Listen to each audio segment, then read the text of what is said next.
রোববার আহত পুলিশ সদস্যদের দেখতে স্বরাষ্ট্র মন্ত্রণালয় বিষয়ক উপদেষ্টা এম এ সাখাওয়াত হোসেন কেন্দ্রীয় পুলিশ হাসপাতাল পরিদর্শন শেষে সাংবাদিকদের সঙ্গে আলাপকালে তিনি জানান, পুলিশ প্রশাসনের অনুপস্থিতিতে ট্রাফিক নিয়ন্ত্রণ, রাস্তা পরিষ্কার সহ আরও বিভিন্ন কাজ যেসব শিক্ষার্থীরা করেছে তাদের পুলিশের পক্ষ থেকে সনদ দেওয়া হবে।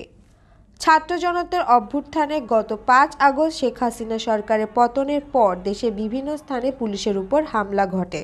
এর পরিপ্রেক্ষিতে আতঙ্কিত হয়ে পুলিশ সদস্যরা থানা ছেড়ে চলে যান। এতে ভেঙে পড়ে আইন শৃঙ্খলা সহ বড় শহরগুলোর ট্রাফিক নিয়ন্ত্রণ ব্যবস্থা। এই অবস্থায় পরিস্থিতি নিয়ন্ত্রণে রাস্তায় নামেন শিক্ষার্থীরা।